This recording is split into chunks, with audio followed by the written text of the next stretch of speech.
Verilişin baş sponsoru Kalsi D3 Nikamed.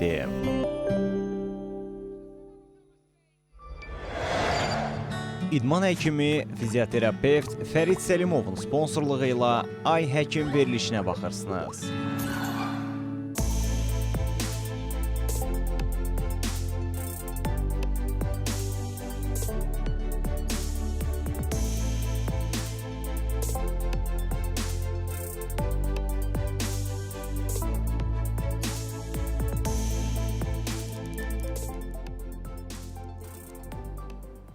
Salam, hər vaxtınız xeyir olsun əziz tamaşaçılar. CBC Sport'a baxırsınız, Ay Həkim efirdədir, studiyada Doktor Tutu Zeynalovadır. Bugün növbəti maraqlı qonağımızla maraqlı söhbətimiz olacaq.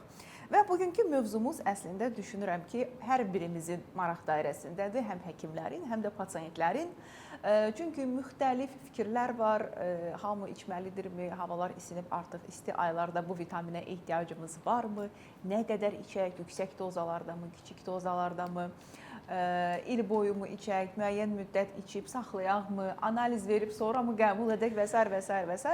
Söhbət gedir D vitaminindən və bu mövzuda təbii ki, bu haqda danışacaq ən güvəndiyimiz insanlar olmalıdır. Elə bu məqsədlə də bugünkü qonağımız Azərbaycan Respublikası Ali Attestasiya Komissiyasının Endokrinologiya üzrə Dissertasiya Şurasının üzvü, tibb üzrə fəlsəfə doktoru Doktor Nərmin Hüseynova studiyamızın qonağıdır. Qeyd edim ki, Nərmin xanım həmçinin də Uniklinikanın baş həkimidir və bugün əminəm ki, D vitamini haqqında ən doğru məlumatları bizə məhz Nərmin xanım verəcək. Nərmin xanım, vitamin D ən çox sizə əvvəla xoş gəlmişsiniz. Çox sağ olun. Vitamin D-nin ümumiyyətlə insan orqanizmində rolu nədir? Və necə oldu ki, bu qədər gündəmə gəldi? Çünki indi deyəndə D vitamini deyirlər ki, bundan əvvəl biz heç qəbul etmirdik, bu qədər populyarlıq qazanmırdı. Doğrudan da rolu bu qədər vacibdirmi, yoxsa bu da bir marketinqdir, biznesdir? İlk öncə təşəkkür edirəm dəvətinizə görə. Bütün tamaşaçıları salamlayıram və keçid eləyək mövzumuza. Bəli. Bilirsiniz ki, son illərdir vitamin D haqqında çoxlu məlumatlar alırıq və həqiqətən də istər laborator, istər müayinələr, yəni təyinatlar arasında vitamin D ön sıralarda gedən bir vitaminlərdəndir. Həqiqətən də vitamin D insan orqanizmi üçün çox vacibdir. Onun vacibliyi ondan ibarətdir ki, ilk öncə gen səviyyəsində təsir göstərir. Təsəvvür eləyin, hətta ana bətnindən tutmuş insanın doğulduğu gündən son günə qədər, həyatının son günə qədər vitamin D-nin rolu insan orqanizmində çox, yəni bütün mərhələlərdə fərqlidir və vacibdir. İlk öncə vitamin D kalsi-fosfor mübadiləsinə təsir göstərir və bu elə belə bir təklif deyil, fikir deyil. Yəni kalsi-fosfor, bilirsiniz ki, kalsi sümüklərin tərkibinin əsas təşkil edən bir mikroelementdir və əlbəttə ki, sümük patologiyasının, sümük skeletinə təsir göstərərək bir çox əsas da osteoporozun, yəni əsas xəstəliyinin qarşısını almış olur. Onun çatışmamazlığı, yəni əlbəttə bərpa olunanda. Digər tərəfdən immunitetə təsir göstərir. Yəni əlbəttə ki, bir vitamin immunitetə təsir göstərirsə, immunitet insanın sütunudur, o hər bir şeydir. İmmunitet zəifləyəndə müxtəlif xəstəliklər ortaya çıxa bilər. Sinir impulsların keçiciliyinə, stres, əsəbilik, halsızlıq, ümumiyyətlə sinir sisteminə təsir göstərir. Eyni zamanda ürək-damar xəstəliklərinin qarşısını alır. İnsultdur, arterial təzyiqdir, reproduktiv, yəni qadınlarda, kişilərdə cinsi hormonlara təsir göstərir və əlbəttə ki, onların çatışmamazlığını bərpa edir və bir məsələyə də toxunum ki, onkoloji hüceyrələrin artmasının qarşısını alır. Yəni bir çox onkoloji xəstəliklərdə, yəni adətən deyirlər ki, onkoloji xəstəlik varsa vitamin qəbul olunmaz. Amma mən deyərdim ki, vitamin D artıq vitamin kimi yox, hormon kimi təsir göstərir. Nəyə görə? Ona görə ki, sırf hüceyrə daxili deməli nüvələrə təsir göstərərək insan orqanizmində müxtəlif zülalların sintezində, əmələ gəlməsində iştirak edir. Ona görə ümumiyyətlə tibb dilində ona nəinki vitamin D, ona hormon D deyirlər. Aydındır. Vitamin D-nin növləri varmı? Vitamin D bəli, iki növ var. Əsas növləri bu D3 növüdür, xolikalsiferol və D2 ergokalsiferol növüdür. Bunları fərqləndirən nədir? Yəni xolikalsiferol D3 adətən daha rahatdır deməli eşitmək. Yəni bu günəş şüaları altında əmələ gələn, yəni dəriyə daxil olduqda dəridə günəş şüaları altında əmələ gəlir. Ergokalsiferol isə qida ilə daxil olur bədənə. Və onu da qeyd edeyim ki, yəni əlbəttə ki, deyəndə ki, adətən biz Azərbaycanda yaşayırıq, bilirsiniz ki, günəşli bir ölkədə yaşayırıq, isti ölkələrdən biri sayılır. Amma nəyə görə son zamanlar bizim əhalidə vitamin D çatışmamazlığı baş verir? Çünki onun qəbulu çox müxtəlifdir. Bir həkim kimi, bir praktiki bir həkim kimi mən onu deyə bilərəm, tövsiyə eləyə bilərəm ki, həftədə 3 dəfə ən azı 3 saat insan vitamin D-ni qəbul etməlidir ki, onun vitamin D normada olsun. Norma çərçivə.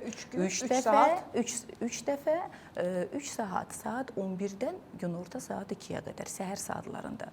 Çünki sırf o ultrafiolet şüaları o saatda daha güclü olur. Amma bu məsələnin digər mənfi tərəfi var ki, bilirsiniz ki, yanıqlardır, zərərli təsiridir, sonra bu dəri xərçəngi. Dəri xərç, melanoma tamamilə doğrudur. Bunlar sırf o zərərli ultrafiolet təsiri altında, şüalar təsiri altında yaranır. Və ona görə əlbəttə ki, bu halda insanlar normal qaydada vitamin D-ni qəbul eləmir, daxil olunur və beləliklə çatışmamazlıq yaranır.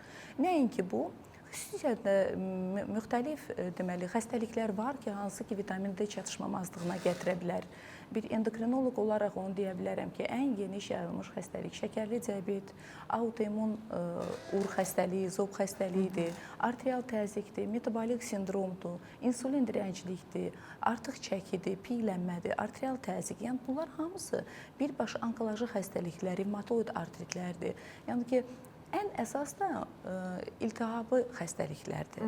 İltihab xəstəliklərə meyillilik artır.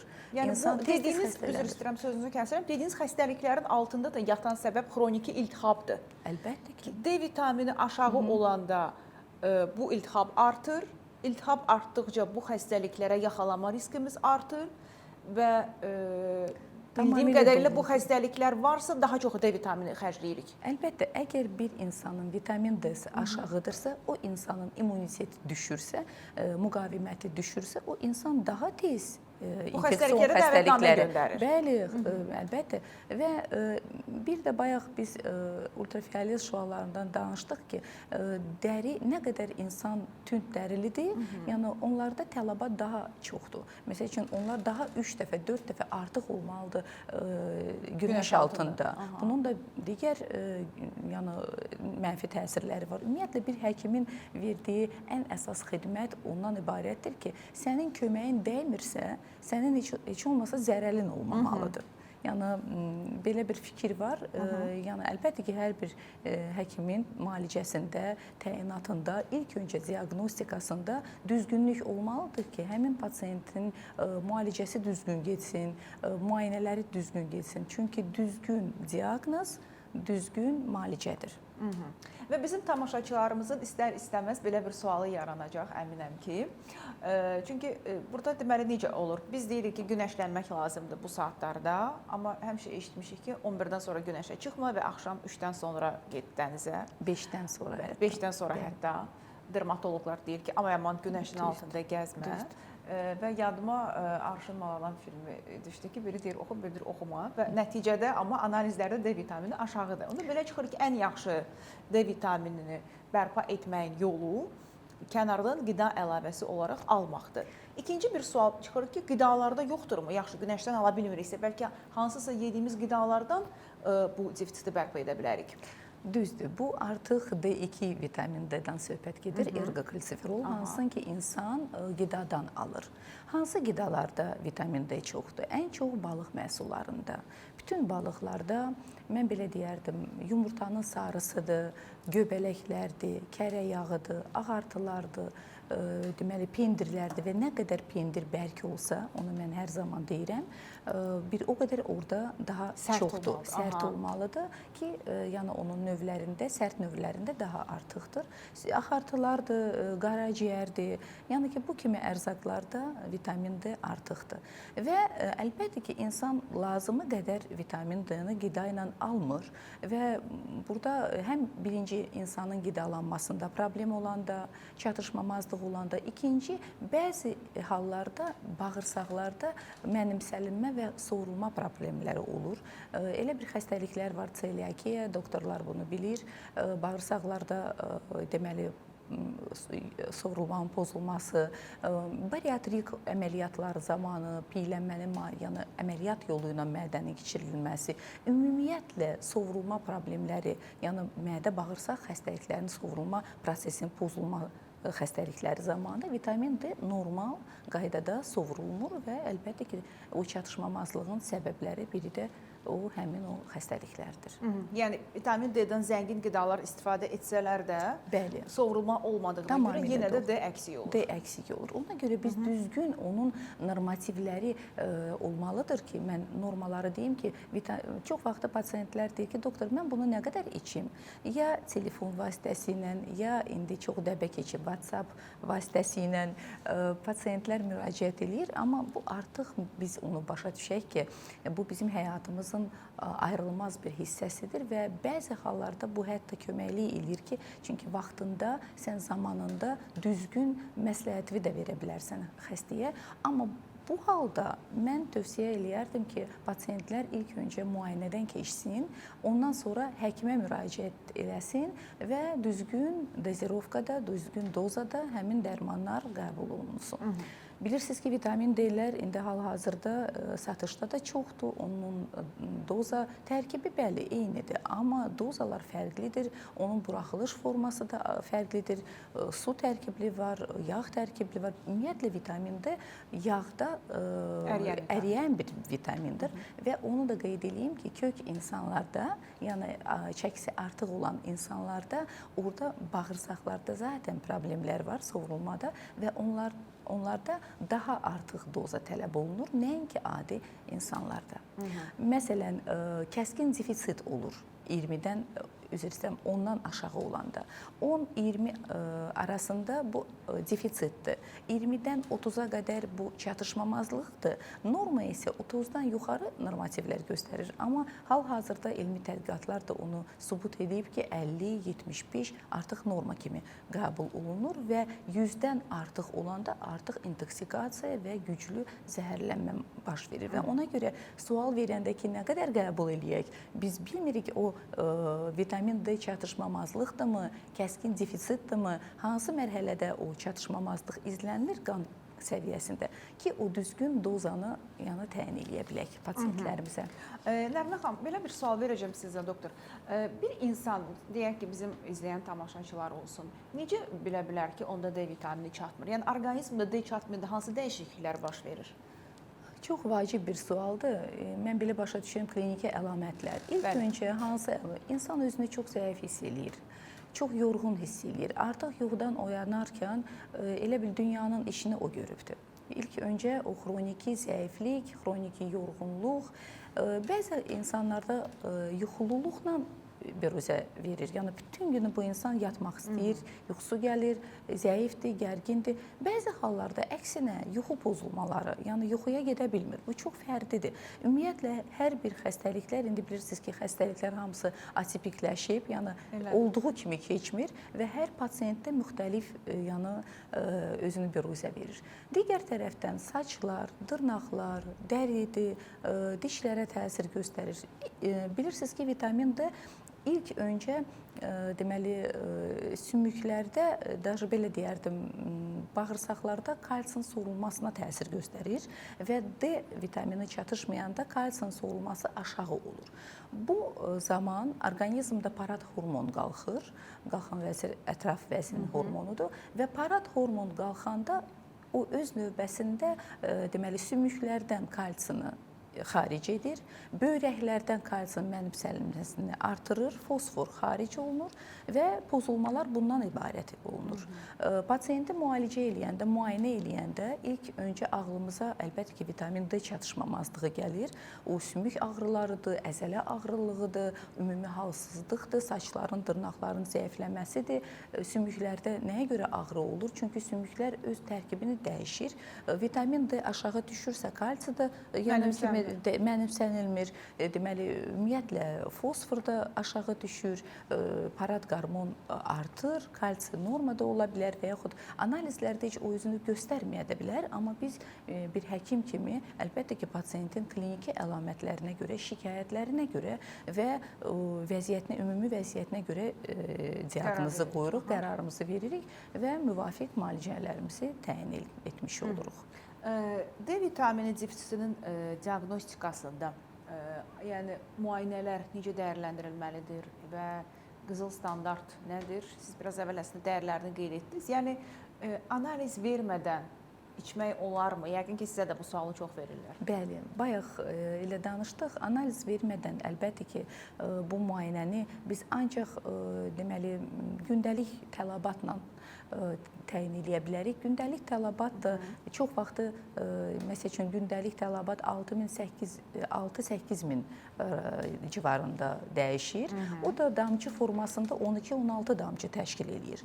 Amma bəzi hallarda biz həftəlik doza veririk. O əlbəttə ki, xroniki çatışmamazlıq, gərgin defisit olanda onda 50 minini biz həftədə bir dəfə təyin edirik. Artıq 2 ay, 3 ay ərzində bu da damcıda hardasa 100 damcı eləyir. Əlbəttə ki, uşaqlarda, yeniyetmələrdə, hamilə qadınlarda, yaşlı insanlarda, ümumi bütün insanlarda vitamin D dozası fərqlidir və ən çox tələbat uşaqlarda, yaşlı insanlarda, hamilə qadınlarda və idmançılardadır.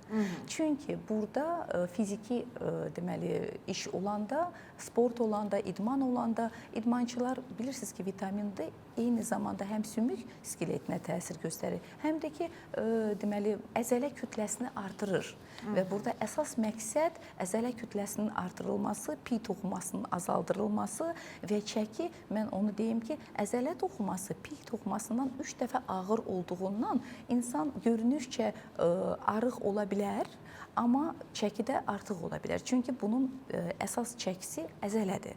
Və yaxud əksinə, insan deməli kök ola bilər, artıq çəkili ola bilər, amma çəkisi o bayaq dediyim birinci yəni ki, o variantdan aşağı ola bilər.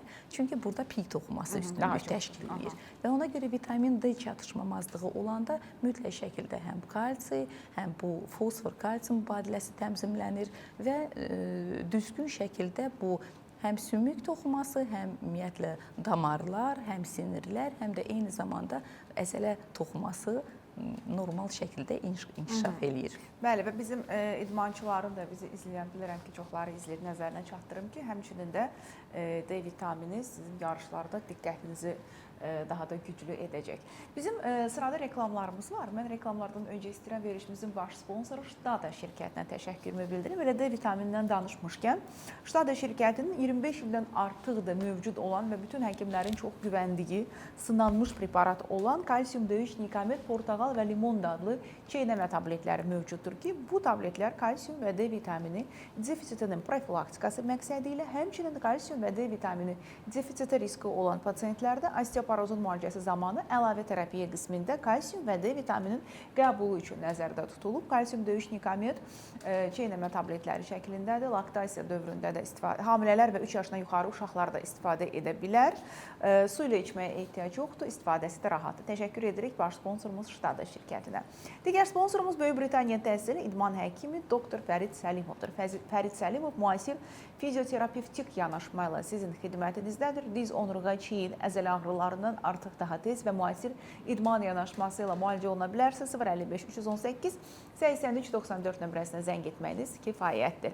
Biz reklamlara baxırıq. Reklamlardan sonra maraqlı söhbətimiz davam edəcək.